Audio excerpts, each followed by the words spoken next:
Telangana diploma C26 regulation ఏదైతే వచ్చిందో దానికి సంబంధించిన మిడ్ క్వెషన్ పేపర్ ప్యాటర్న్స్ అయితే వచ్చినాయి. ఏ యూనిట్స్ నుంచి ఇస్తారు, వెయిటేజ్ ఎంత, వాటి గురించి చెప్తాను. అయితే ఒక్కొక్క మిడ్ వచ్చేసరికి 20 మార్క్స్‌కండి. సో, మిడ్ 1లో వచ్చేసరికి ఏంటంటే part A, part B, part C ఉంటాయి. పార్ట్ ఏ వచ్చేసరికి 4 మార్క్సు, పార్ట్ బి వచ్చేసరికి 6 మార్క్సు, పార్ట్ సి వచ్చేసరికి 10 మార్క్స్. Total 20 marks. అయితే పార్ట్ ఏ వచ్చేసరికి మొత్తం 4 క్వెషన్లు ఉంటాయి. షార్ట్ క్వెషన్స్ ఒక్కోటి 1 మార్కు. చాయిస్ ఉండదండి. 4 రాయాలి. ఇక పార్ట్ బి వచ్చేసరికి 4 క్వెషన్లు ఉంటాయండి. ఒక్కొక్క క్వెషన్‌కి 3 మార్కులు. సో, చాయిస్ వచ్చేసరికి 2. అంటే 4ట్లో 2 రాయాల్సి ఉంటుంది. ఇక పార్ట్ సి వచ్చేసరికి 4 క్వెషన్లు ఉంటాయండి. ఒక్కొక్క క్వెషన్ 5 మార్కులు. 2 చాయిస్. అంటే 4లో 2 రాయాల్సి ఉంటుంది. Total 20 marks. అయితే ఈ మిడ్ 1కి వచ్చేసరికి యూనిట్ 1, యూనిట్ 2 సిలబస్ అండి.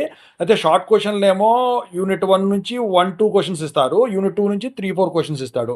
ఇక 3 మార్క్స్ క్వెషన్స్ యూనిట్ 1 నుంచి 5A, 5B, యూనిట్ 2 నుంచి 6A, 6B. ఇక 5 మార్క్స్ క్వెషన్స్ యూనిట్ 1 నుంచి 7A, 7B, యూనిట్ 2 నుంచి 8A, 8B. ఇక మిడ్ 2 వచ్చేసరికి ఏంటంటే అందుట్లో యూనిట్ 3 నుంచి షార్ట్ క్వెషన్స్ 1, 2, యూనిట్ 4 నుంచి షార్ట్ క్వెషన్స్ 3, 4.